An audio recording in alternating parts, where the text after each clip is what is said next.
The world is not fair, and the sooner you accept this brutal truth, the sooner you can stop being its victim.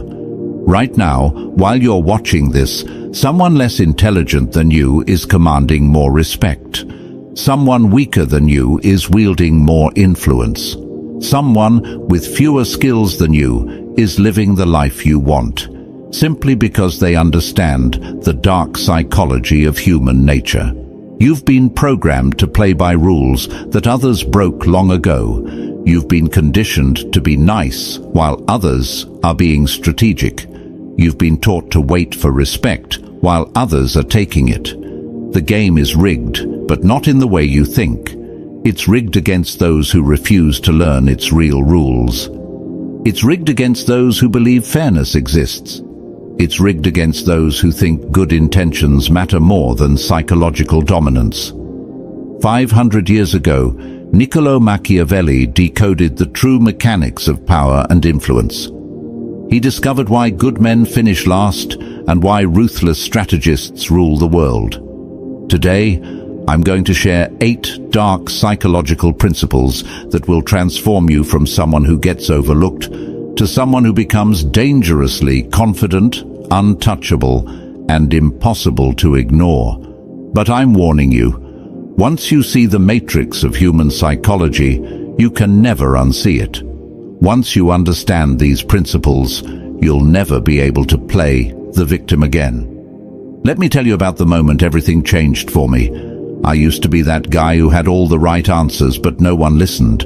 I was intelligent, hardworking, genuine, and completely invisible. I watched as confident idiots got promoted over me. I saw manipulative people build empires while honest people struggled. I witnessed charismatic sociopaths attract followers while decent people ate alone. And then I realized the truth that no one wants to admit. The world doesn't reward intelligence, it rewards influence. It doesn't respect good hearts, it respects strong presence. It doesn't care about your character, it cares about your psychological dominance.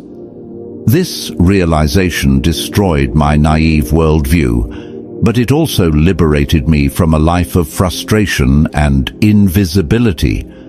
Machiavelli lived in Renaissance Italy, surrounded by political intrigue, betrayal, and psychological warfare. He watched kingdoms rise and fall based on one simple principle: those who understand human psychology rule those who don't. His observations aren't just historical curiosities, they're operating manuals for anyone who wants to stop being manipulated and start becoming magnetic. Being ruthless doesn't mean being cruel, it means being psychologically sophisticated. It means understanding that while you're playing checkers with good intentions, others are playing chess with calculated moves. Here's what I need you to do before we dive deep. Write this declaration in the comments: I refuse to be psychologically dominated by others. This isn't just a comment, it's your first step towards psychological sovereignty, because everything I'm about to teach you requires one fundamental shift. From victim mindset to predator mindset. Are you ready to become dangerously confident? Let's begin. Number 1. Fairness is a psychological trap. Here's the first brutal truth. Fairness is a lie sold to keep you weak and compliant. Every time you wait for fair treatment, someone else is taking what you want. Every time you play by imaginary rules, others are rewriting the game to their advantage. Every time you expect reciprocity, manipulators are exploiting your predictable behavior. You've been conditioned to believe that being fair makes you noble. In reality, it makes you prey. Think about your own life.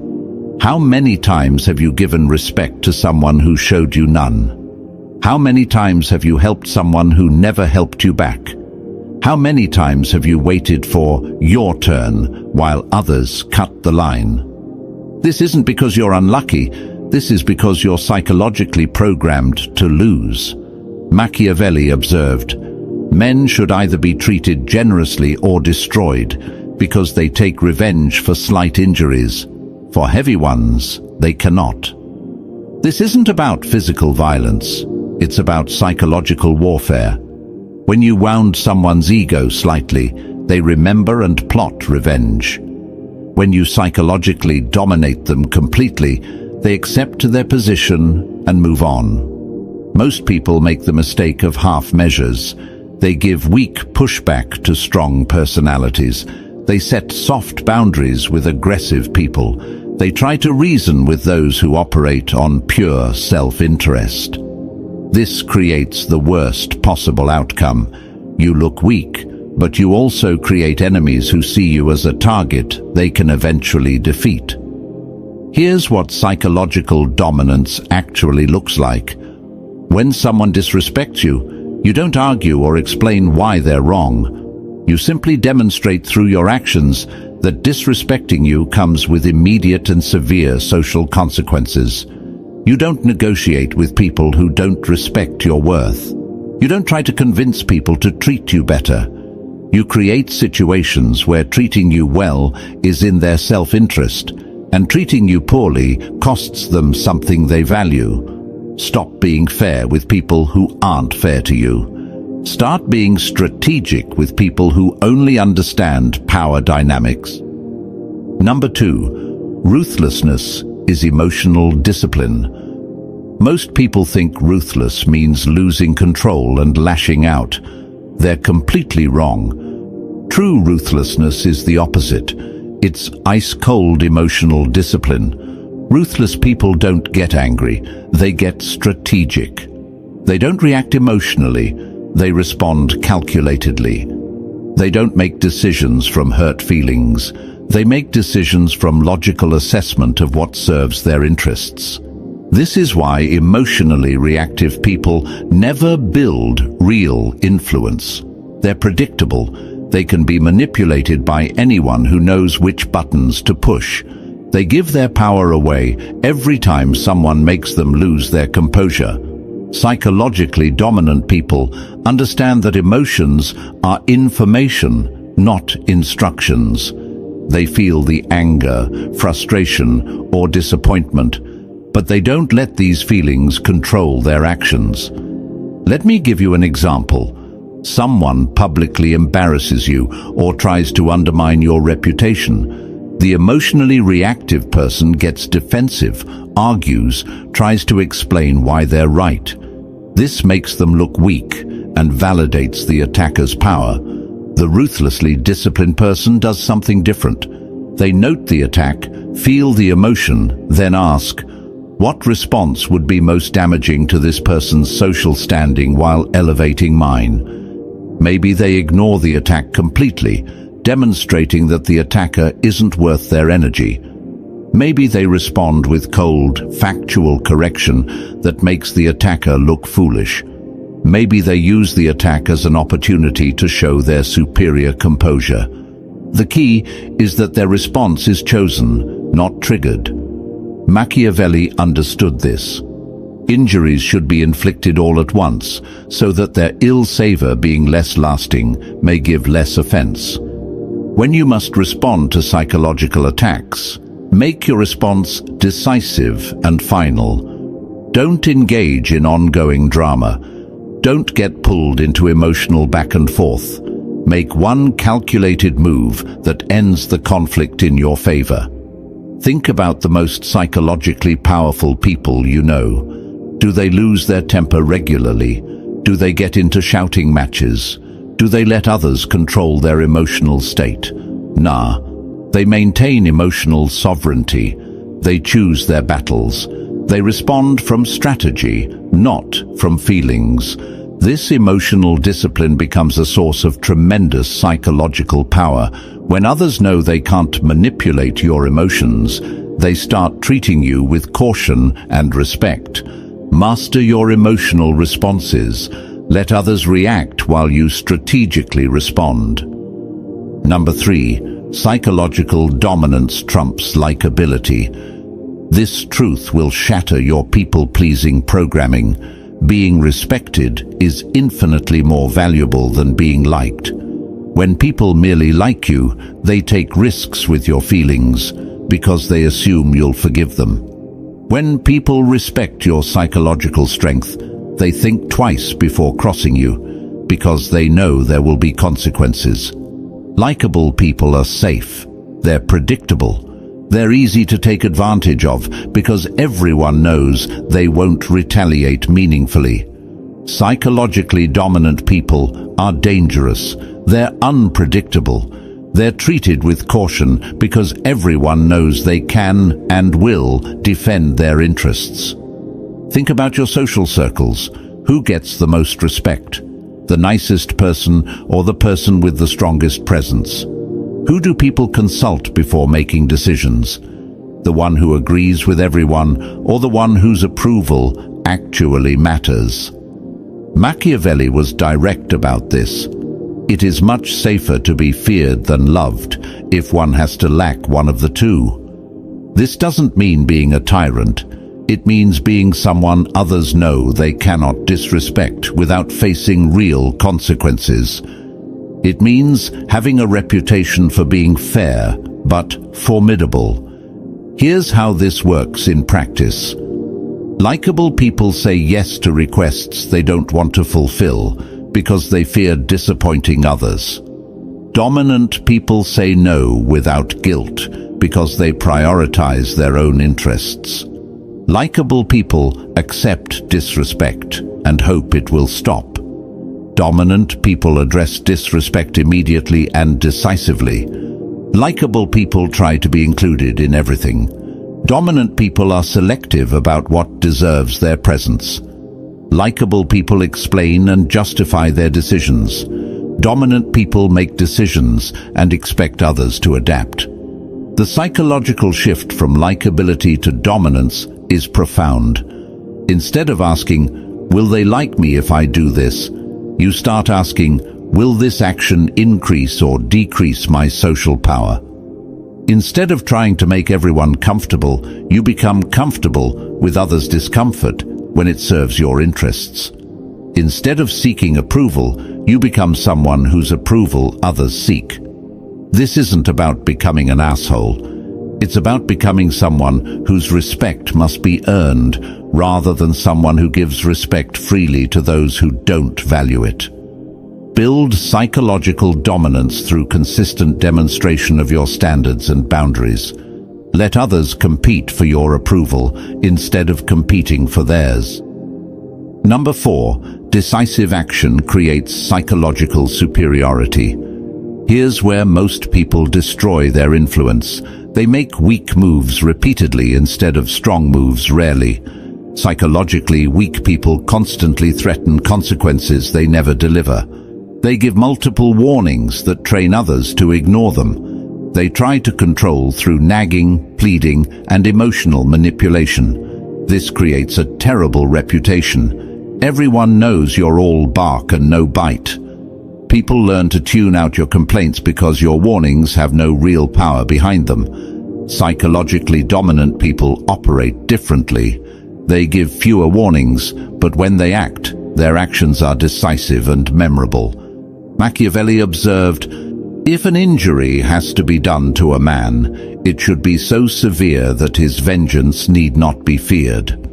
In psychological terms, this means when you must demonstrate your power, make it so clear and final that people understand not to test you again. Let me give you a concrete example. Someone in your social circle consistently disrespects you, interrupting you, dismissing your opinions, making jokes at your expense. The psychologically weak response is to keep asking them to stop, getting frustrated, complaining to others about their behavior. This actually reinforces their dominance because they see they can affect your emotional state without facing real consequences. The psychologically dominant response is different. You document the pattern, then you act once and decisively. Maybe you publicly call out their behavior in a way that embarrasses them. Maybe you exclude them from something they value.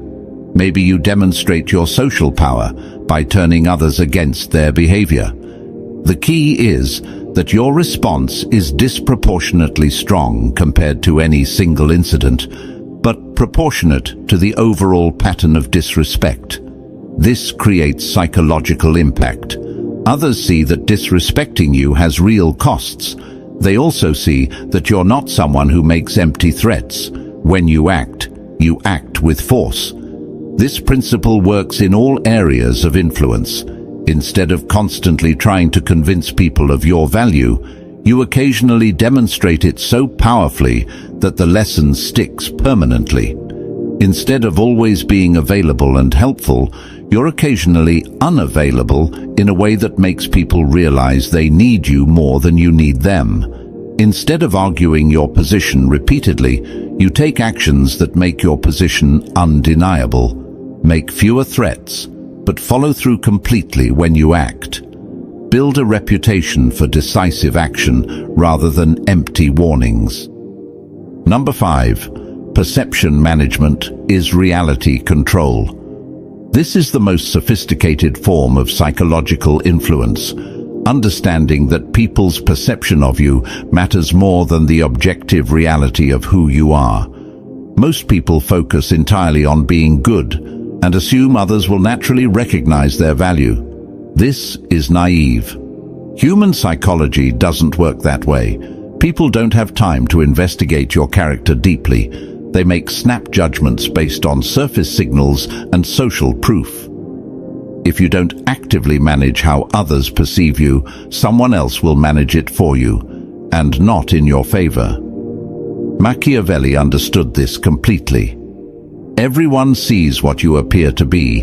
Few experience what you really are. This means that for the vast majority of people you encounter, your image is your reality.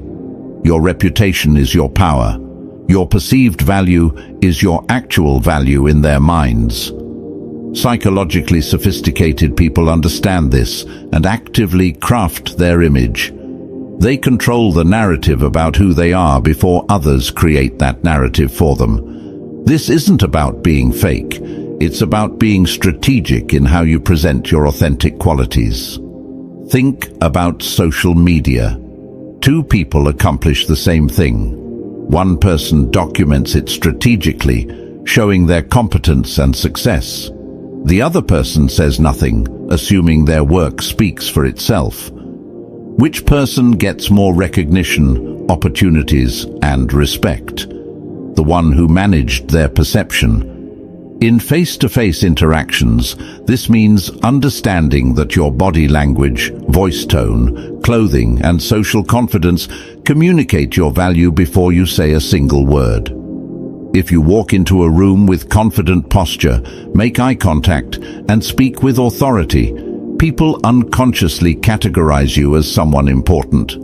If you slouch, avoid eye contact, and speak tentatively, people unconsciously dismiss you as unimportant. The psychological principle is simple. People treat you according to how you train them to see you. Here's how perception management works in practice.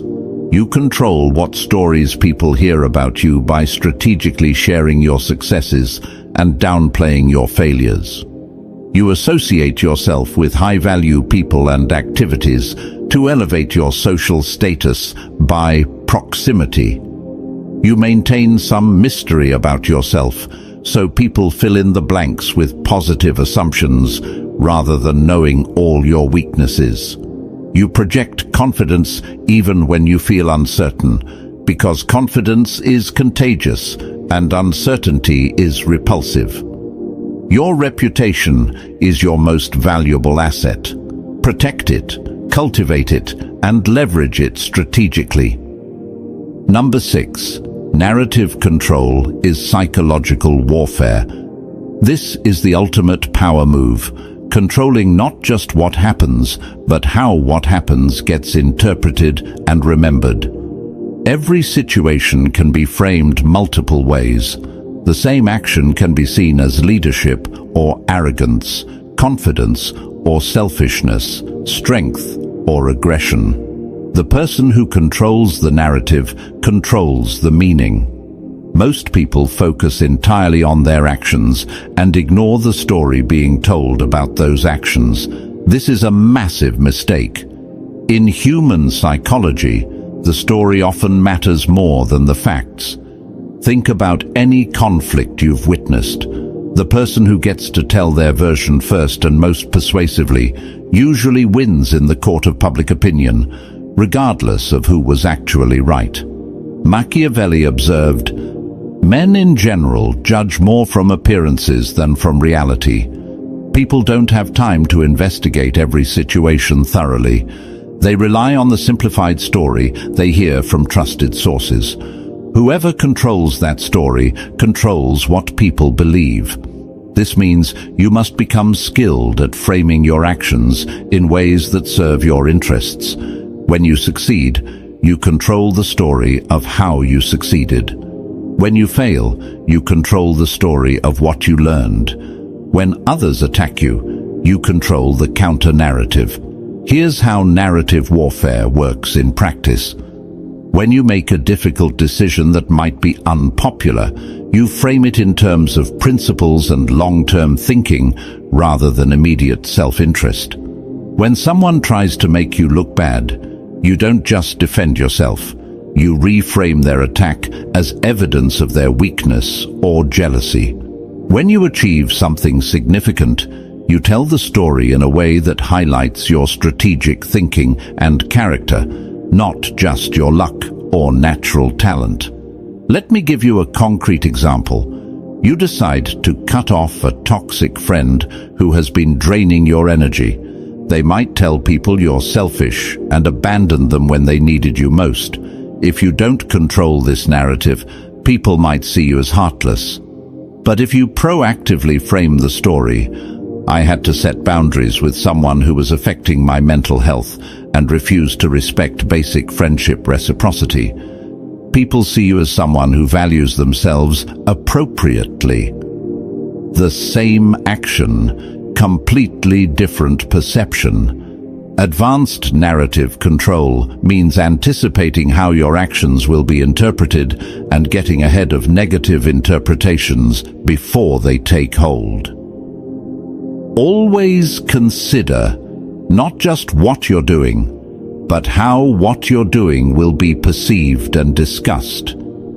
Shape the story before others shape it for you. Number 7. Systematic consequences. Create psychological authority. The most sophisticated form of influence doesn't rely on emotion, threats, or manipulation.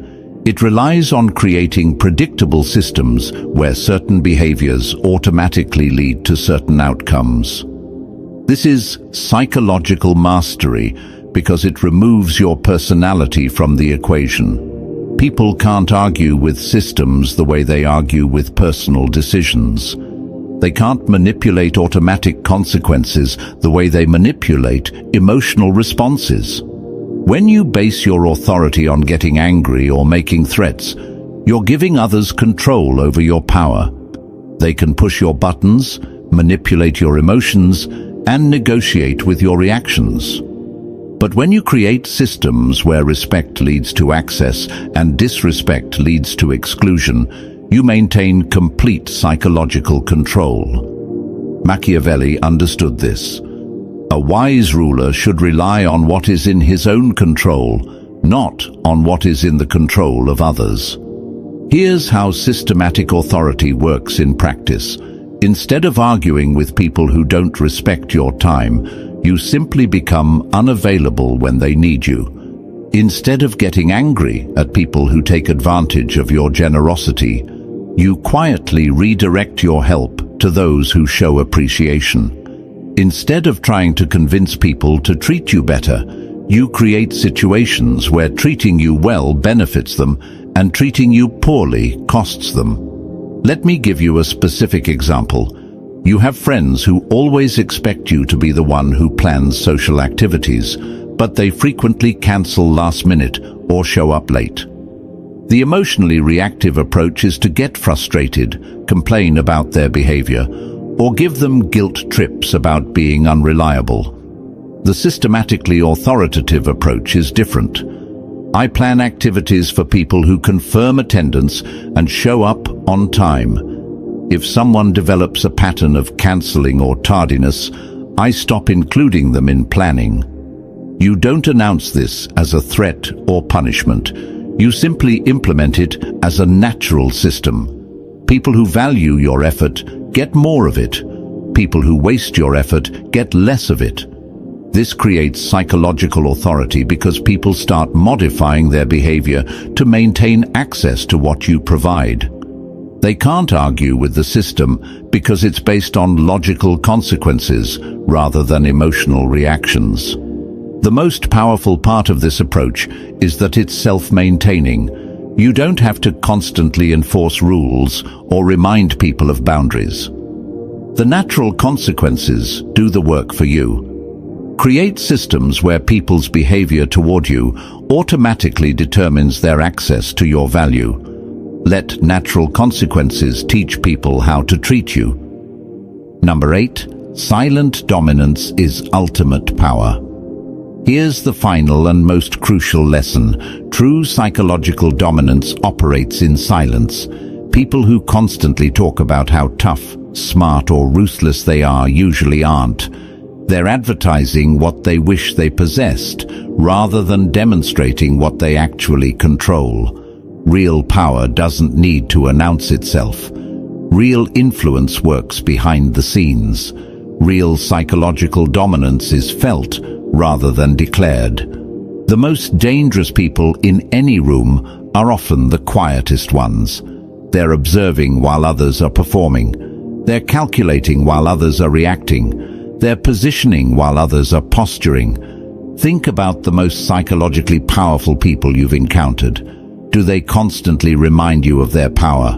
Do they brag about their influence? Do they threaten people who cross them? Nah. Their power is assumed, not announced.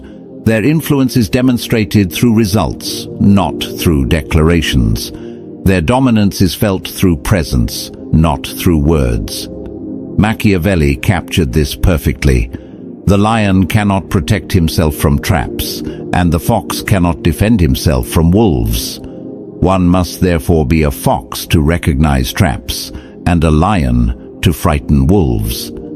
This means you must be strategically intelligent when situations require cunning, and psychologically forceful when situations require strength. But the key is transitioning seamlessly between these modes without telegraphing your strategy. In practical terms, this means your competitors don't see your moves until it's too late to counter them. Your allies don't know how you're positioning them until they benefit from your positioning. Your enemies don't realize you're undermining them until their influence has already crumbled. Silent dominance looks like this. You work on building influence without announcing your ambitions. You position yourself strategically without making your strategy obvious. You gather information about others while revealing minimal information about yourself. You build alliances that serve your interests without making the alliance obvious to your competitors. You undermine those who work against you without them realizing the source of their declining influence. This isn't about being sneaky or dishonest. This is about understanding that strategic discretion is more powerful than tactical transparency. When you operate with silent dominance, people start experiencing your power without understanding how you acquired it. This makes your influence seem natural and inevitable rather than calculated and aggressive. Build your psychological empire quietly. Let others make noise while you make strategic moves. Demonstrate power through results, not through announcements. Here's the final truth that will determine whether you remain psychologically dominated or become dangerously confident.